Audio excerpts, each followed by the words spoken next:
Seventh day સ્કૂલમાં વિદ્યાર્થીની હત્યા બાદ ભારે રોષ હજુ પણ યથાવત છે। કાલુપુર અને રિલીફ રોડના માર્કેટે આજે બંધ પાળીને વિરોધ નોંધાવ્યો છે। અમદાવાદ વેપારી મહાસંગઠન દ્વારા આ બંધનો નિર્ણય લેવામાં આવ્યો છે। પાંચ કુવાની આસપાસ આવેલી તમામ માર્કેટ આજના દિવસે બંધ છે। આ બંધ પાળીને વેપારીઓ દ્વારા વિરોધ નોંધાવવામાં આવી રહ્યો છે અને નયનના પરિવાર માટે ન્યાયની માંગણી થઈ રહી છે। એક વિદ્યાર્થી દ્વારા અન્ય વિદ્યાર્થીને ચપ્પુ મારી દેવામાં આવ્યું।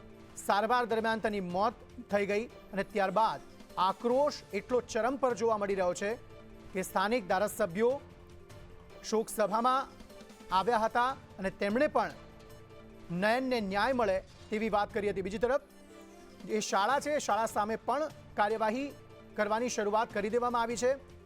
ફરિયાદ નોંધવામાં આવી છે।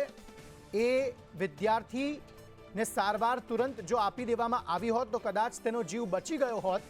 એ જ રોષ સાથે લગભગ 3 દિવસથી મોટી સંખ્યામાં લોકો એ શાળા બહાર વિરોધ પણ કરી રહ્યા હતા અને આજે કાલુપુર રિલીફ રોડનું માર્કેટ જે છે તે પણ આખે આખું સ્વયંભૂ બંધ છે અને બંધ પાળીને વિરોધ નોંધાવી રહ્યા છે।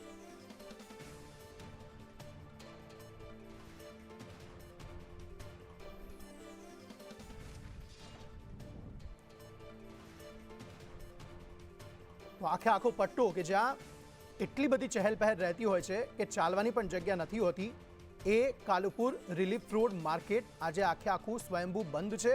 સુમસામ ભાસી રહ્યું છે કારણ કે એક પણ દુકાન અહીં ખુલેલી નથી।